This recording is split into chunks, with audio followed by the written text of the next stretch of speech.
Eruvin, Daf, Ain Vav Amud Alev, bonjour à vous tous. Reprenons 3 lignes avant la fin du Amud précédent. Marav Nachman, Amarava Baravoa, Amarav.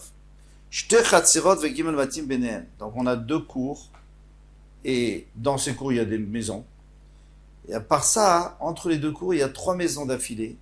Donc il y a une maison de droite qui donne sur la cour de droite, une maison de gauche qui donne sur la cour de gauche, et une maison au milieu qui donne sur les 2 maisons. Et qui ne donne pas sur une cour.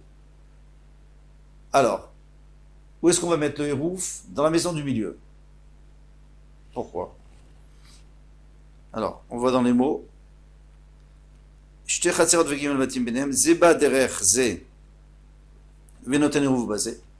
Donc ceux de la cour de droite vont rentrer par la maison de droite et ils vont arriver dans la maison du milieu et c'est là où ils vont déposer le hérouf. Zeba derech ze, venoten hérouvo basé. Donc la même chose pour celle de gauche. Il va passer par la maison de gauche et il va déposer dans la maison du milieu. Alors, on tourne la page. Alors, pourquoi c'est comme ça? Parce que Zena ase bet charlazé, Zena ase bet charlazé.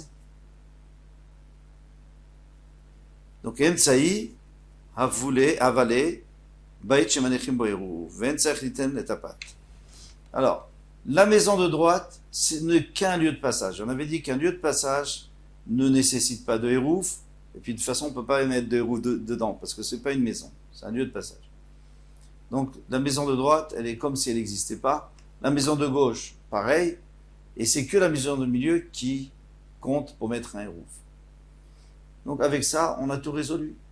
Celui qui habite dans la cour droite, eh bien il met le hérouf dans la maison du milieu, celui de la gauche, il met dans la maison du milieu, et celui de la maison du milieu, il ne met rien, puisqu'il réceptionne les hérouvines. Donc on avait dit que celui qui réceptionne le hérouf n'a pas besoin de mettre de maison, puisqu'on est chez lui.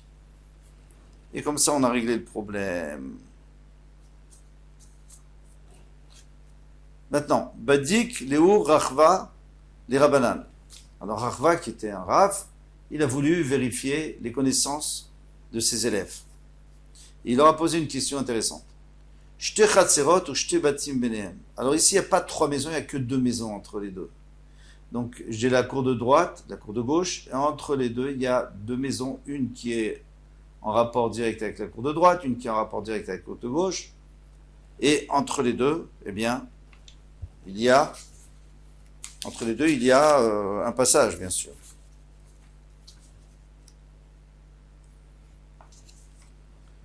Alors maintenant, qu'est-ce qu'il leur demande? Zeba dererze venatan eruv beze, zeba dererze venatan eruv beze. Donc, un est passé. Celui qui venait de la cour de droite, il est passé par la maison qui est en contact avec la droite et il est rentré dans la maison gauche. Et c'est là où il a mis son eruv.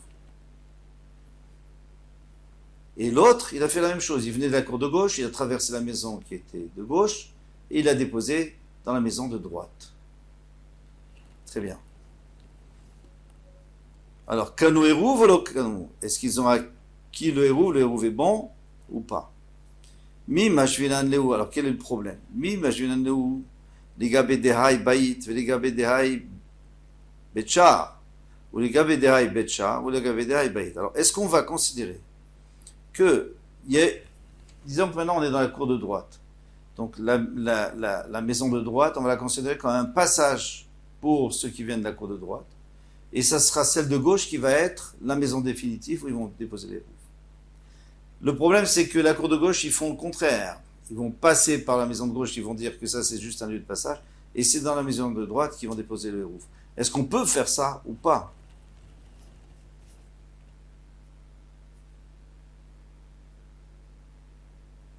Est-ce qu'on peut faire ça? Parce que finalement, la maison de droite, c'est un passage ou c'est une maison? La maison de gauche, c'est un passage ou une maison? À Brûlé, ils ont répondu comme on a nous répondu aussi, Shneem lokanu hérouf. Personne n'a acquis d'hérouf, il n'y a pas d'hérouf. Manafchar, de toutes les manières. I betchar mashvitle, si tu considères que celle de droite ou celle de gauche, c'est un passage, eh bien, noten et hérouf betchar, arsadra, ou mirpeset. Et nos hérouf, on a déjà appris, on a vu ensemble, que celui qui dépose son hérouf dans une loge du gardien, une entrée d'une cour, arsadra, un préau, mirpeset, c'est le couloir qui est à l'étage et qui permet de rentrer dans les appartements de l'étage. Et no Eruv, c'est pas un Eruv parce qu'on n'habite pas là-bas. Maintenant, I Bait Mashvitle, et si tu me dis que c'est une maison, Kametaltel les Baït, dénommé à Revlé. Donc dans ce cas-là, il est en train de déplacer dans une maison où il n'a pas mis de Eruv. Alors, ça pose un problème. Puisque toi, tu as mis dans l'autre maison. Donc, tu traverses une maison qui... Alors, c'est une maison ou c'est un lieu de passage? Si c'est un lieu de passage, dans ce cas-là, celui de... Alors, on va reprendre. La maison de droite, c'est un lieu de passage pour aller dans la maison de gauche pour déposer le Eruv pour les gens qui viennent du Khatser de droite. Donc, il ne peut pas être en même temps un lieu de passage ou une maison. Si c'est une maison, c'est pas bon, ils font s'arrêter là et le déposer là-bas, le Eruv. Il faut qu'il y ait un Eruv quand même avec cette maison-là. Et si tu dis que c'est un lieu de passage, alors d'accord, alors ceux qui viennent de gauche, c'est aussi, alors pour eux, c'est une maison et ils vont déposer là-bas. Mais c'est un lieu de pacha, ça s'appelle un lieu de passage. Et vice-versa. Alors, la Gemara demande, Maïshana mide Rava, d'Amar Rava, Amroulo, Shtaim, Tse ve'arev. Il y a deux personnes qui ont dit à Reuven, s'il te plaît, va apporter un Eruv, va tel et tel endroit pour qu'on puisse aller pendant Shabbat. L'Echad dirait Vala ben Hashmashot. En disant que la nuit c'est à 7h du soir, à 19h, l'Ashkia c'est à 18h, alors entre 18h et 19h, c'est Ben Hashmashot. C'est-à-dire qu'on est Safek Yom, Safek Laïla. C'est Safek. Alors, il y en a à qui il a mis avant 18h. Il n'y a pas de problème, il a mis pendant Shabbat, il n'y a aucun problème. Velo irev alaf, vela echad, et au deuxième, irev alaf ben hashmashot. Mais au deuxième, il a mis pendant ben hashmashot, entre 6 et 7. Zé sheirev alaf mi beod yom, celui pour lequel il avait déposé avant 18h. Nechal iruvo ben hashmashot, il a été mangé par un animal à 18h30. Donc dans ben hashmashot. Et celui pour lequel il avait déposé un Eruv ben hashmashot, c'est-à-dire entre 6 et 7, eh bien, le Eruv a été mangé après 19h, tombé de la nuit. Shneem kanu Eruv, les deux ont un Eruv. Donc, qu'est-ce qu'on voit de là? C'est pas possible. Il y en a un qui n'a pas un Eruv, parce que si tu me dis, toi, tu me dis, normalement, avant Shabbat, il faut mettre le Eruv, et il faut qu'il reste jusqu'à l'entrée de Shabbat. Alors, si tu me dis que Ben Hashmashot, c'est-à-dire entre 18h et 19h, admettons que c'était Chol, alors celui pour lequel on avait mis avant Ben Hashmashot, et il a été mangé par Ben Hashmashot, il n'a pas d'Eruv. Et l'autre a un Eruv, bien sûr, puisqu'on a mis Ben Hashmashot, c'était Chol, c'est pas encore Shabbat, et c'est resté jusqu'à Shabbat, ça a été mangé qu'après la nuit. Mais si tu me dis que Ben Hashmashot, c'est Shabbat, alors dans ce cas-là, celui à qui j'ai déposé avant, et ça a été mangé Ben Hashmashot, il a un Eruv. Et l'autre, c'est trop tard, j'ai mis pendant Shabbat, c'est pas bon. Et comme je suis en Safek, qu'est-ce que je fais? Eh bien, je prends la coula des deux. Je dis que pour lequel j'ai mis avant, je dis que Ben Hashmashot c'était déjà Shabbat, et pour celui que j'ai mis pendant Shabbat, je dis que Ben Hashmashot c'était encore Chol. Donc on voit qu'on peut faire ça. Alors ici, on n'a qu'à faire la même chose avec les maisons. On n'a qu'à dire que la maison de droite, pour l'habitant de gauche, de la cour de gauche, eh bien, la maison de droite s'appelle une vraie maison et pas un lieu de passage.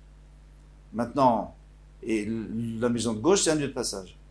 Et pour les habitants de la Khatser de droite, eh bien, celui de droite, c'est un lieu de passage. La maison de droite, c'est un lieu de passage. La maison de gauche, c'est une vraie maison où on habite. Qu'est-ce que dit Agmara? Comment maintenant? Atam safek imama safek leile lomin keramilta. Là-bas, tu as un safek si c'est le jour ou la nuit. Nous, on sait qu'on fait toujours des coulottes dans Hérouvine parce que c'est Médravalan. Mais il faut quand même pas que ça soit ridicule. Alors, les gens, ils peuvent pas savoir. Ils peuvent pas savoir si à 6h30, à 18h30, est-ce que c'était Shabbat ou c'était pas Shabbat. Personne ne sait. Donc, il y a rien. Ça va pas, ils vont pas rire de ça. Avalacha, mais ici, il dit les gabé dehai baït. Si pour ceux de droite c'est une maison, les gabé dehai Baït. Donc c'est une maison aussi pour ceux de gauche. Et il est gabédéaï baït char, mais si c'est pour ceux de droite, ce n'est qu'un passage. Les gabédéaï nami. Bet char, c'est aussi un lieu de passage. Donc ça marche pas. Parce que si tu dis, vous savez, pour moi, ça c'est un lieu de passage, et là-bas c'est une maison définitive. Pour toi, là-bas c'est une maison, un lieu de passage, et ici c'est une maison définitive. Alors c'est chouchav et tout là, les gens ils vont rire, ils vont dire, regardez les chachamim. C'est pas logique. C'est pas raisonnable non plus. Par contre, les histoires d'heures, qui sait si c'est la nuit, c'est pas la nuit, c'est Shabbat, c'est pas Shabbat. Personne ne sait. Il y a qu'Hachem qui sait quand rentre Shabbat. Adranalach Hadar, on a fini le Perek Hadar. Maintenant, on commence le Perek Chalon, d'ailleurs qui va nous parler de fenêtres entre deux maisons, entre deux cours, il y a une fenêtre. Est-ce qu'on peut faire un hérouv? Parce que normalement, s'il y a deux cours qui sont fermés totalement, on fait un hérouv dans chaque cour à part. On ne peut pas porter d'une à l'autre. Même si on veut faire passer sur le mur, on n'a pas le droit. Ou par des trous. Par contre, s'il y a une ouverture entre les deux, eh bien à ce moment-là, on peut faire chacun à part ou on peut faire les deux en même temps. Et à ce moment-là, on peut faire passer de l'un à l'autre. Une ouverture, il faut ça peut être une porte, même une fenêtre de 4 sur 4 fachim, minimum. Alors, Chalon chez Ben Shechatzerot, il y a une fenêtre entre deux cours. Arba qui fait 4 sur 4. Betoch Hasara, mais il faut que ça ne soit pas plus haut que 10 fachim. Parce que dès que c'est plus haut que 10 fachim, déjà ça s'appelle une mechitza. Dès que c'est 10 fachim, ça s'appelle une mechitza. Donc c'est déjà séparé les deux. Et en plus, l'utilisation, elle n'est pas très pratique. Alors, Mervin Shnaim, Veimratsu, Mervin Echad. Tant qu'elle est plus bas, il n'y a pas de problème. Eh bien, on peut faire un hérouv Shnaim, deux hérouvim, c'est chaque cours à part. Veimratsu, Mervin Echad. Mais on peut aussi faire en même temps. Pachot, Midalet Adalet. Mais maintenant, si cette fenêtre, elle fait moins que 4 sur 4, donc c'est pas une fenêtre. Et je veux dire, c'est pas un passage, on ne peut pas faire passer tellement de choses là. Ou les mal à mioud, ou alors la fenêtre elle est plus haut que dit Fahim. Mervin Shtaim, Mervin Echad, on peut faire deux hérouvim, c'est un dans chaque khatser, mais pas un pour tous les deux en même temps. C'est logique. Les matnan stama qui Rabbi Shimon ben Gamliel. Allons nous dire que ici ça va stam, ça va comme Rabbi Shimon ben Gamliel. Yama qui a dit kol parod merba, qui la voûte d'ami, lui dit que tant que c'est pas 4, tout ce qui est moins que 4, c'est la voûte. La voûte, ça veut dire quoi? On avait appris dans les clôtures, alors lorsqu'on faisait une clôture, eh bien, si on mettait des fils à moins que 3 tfachim, ça s'appelle qu'ils sont reliés, et donc on a une bonne mechitza. Si c'est plus que 3 tfachim, non. Et Rav Shimon ben Gamliel disait même jusqu'à 4 tfachim. Même chose pour le srach, pour les murs de la soukha, tout ça c'est, la voûte c'est moins que 3 tfachim. Et d'après Rav Shimon c'est moins que 4 tfachim. Donc d'après apparemment, l'auteur de cette Mishnah, c'est Rabbi Shimon ben Gamliel, parce qu'ici, il dit 4 fachim, il n'a pas dit 3 fachim. Afilutim Rabbanan, la Gemara répond, mais non, ça peut être Rabbanan. Atkan, l'optigé Rabbanan, les Rabban Shimon ben Gamliel et l'Anien Nevoudin. Quand est-ce que les Chachamim sont machloket? C'est par rapport à la voûte, pour dire est-ce que c'est relié ou c'est séparé. Alors, eux disent, lui, Rabbi Shimon ben Gamliel dit que jusqu'à 4, ça s'appelle que c'est très proche. C'est une clôture. Et les rabbins disent non, il faut 3, moins que 3. Avalénian Pitra. Mais maintenant, ici, on parle d'une porte, d'une entrée, on ne parle même pas de ça. On ne parle pas d'un problème que ça a l'air fermé ou pas a l'air fermé. C'est le problème de ce qu'on peut utiliser facilement. Alors, Afilu Rabbanan Modou, Deikar Bal Arba Chashif. Même les Khamim disent que jusqu'à 4, c'est Chashuv. À partir de 4, c'est Chashuv. Mais c'est moins que 4, c'est pas Chashuv. C'est-à-dire qu'on ne peut pas tellement bien l'utiliser. Par contre, la Gemara reprend la Mishnah qui disait que moins que 4 sur 4, ou plus que 10 de hausse, c'est pas bon. Pas un bon hérouv. En tout cas, on ne peut pas faire un hérouv entre les deux. Il faut faire chacun un pas. Pshita, c'est évident. Qui va dire, puisqu'il a dit, l'arba betor chasara, si c'est 4 sur 4 de large et de haut, et la fenêtre, elle fait 4 sur 4 de côté, betor chasara, dans les 10 tfachim de haut. Mimela, Anayadana. Alors moi, de moi-même, je peux comprendre. Les pachot midalet, on est mal à meyout, que si c'est moins que 4 sur 4, ou plus haut que 10, là, c'est pas un bon, on ne peut pas faire de hérouv entre les deux. Alors, pourquoi tu as besoin de le préciser une deuxième fois? Hakamash malan, ta'ama découlé les mala meyout. Ça vient nous faire entendre, Ça va nous apprendre que toute la raison, c'est parce que la fenêtre, elle est entièrement au-dessus de 10. Aval mixato betorchiyud, mais si elle était partiellement dans les 10, mervin shtaim, on peut être me'arev shtaim. On peut faire un hérouf entre les deux coups. Vimratsu mervin echad, et si on veut, on n'en fait qu'un. On peut faire un, on peut faire deux. Pourquoi? Parce que finalement, notre fenêtre, elle est un tout petit peu moins que 10 tfachim de haut, donc ça ne s'appelle pas qu'elle est trop haute. Et en plus, il n'y a pas de mechitza en dessous, puisque moins que 10 tfachim, ce n'est pas une mechitza. Alors, la Gemara dit, Tanina leha. Tanina, alors, ce que tu m'as enseigné ici dans la Mishnah, là, ce que tu as voulu dire dans la Mishnah, eh bien, leha de Tanurabanan, et elle va apporter une preuve pour la Braïta qu'on a vue autre part. Et une Braïta, c'est pas toujours qu'on compte dessus, ça dépend, il faut avoir des preuves, il faut être sûr. Et qu'est-ce que dit la Braïta? Tanurabanan, kulo, le malamiyud. Si la fenêtre est entièrement au-dessus de 10, ou mixato betor asara, et une partie dans les 10, ça veut dire quoi? Elle est dessus ou elle est dans les 10? Alors on sait que roubo kekulo, quand on dit roubo, c'est dans la majorité. La majorité étant de 10, et un tout petit peu à l'intérieur des 10. Kulo betor asara, maintenant si la majorité elle est dans les 10, c'est-à-dire en bas, Mixato les malamiyud. Mais il y a une partie un petit peu en haut. Mervinstein, on peut faire deux. On peut faire un hérouf ensemble. Chacun à part. Vimratsu, Mervinechad, s'ils veulent, ils peuvent même faire tous en même temps. Pourquoi? Parce qu'il y a une partie de la fenêtre qui est à l'intérieur des 10. La Gemara demande, Ashtakulo les malamiyud ou Mixato betochiyud.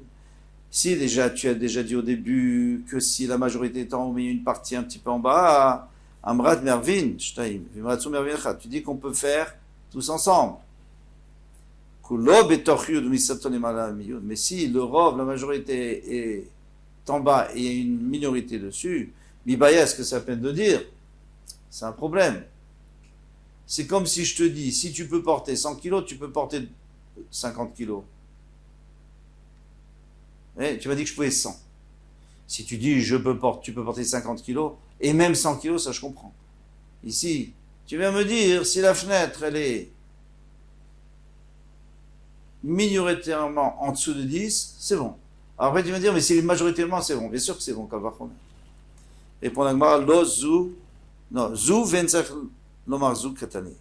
Il vient nous apprendre, Zu Venzach Lomar Zu. C'est vrai, il a deux chidushim. Il a entendu, puisque c'est un Tana, il a entendu des Tanaïm qui ont dit que quand la fenêtre elle est majoritairement en dessous de 10 tfachim, c'est bon.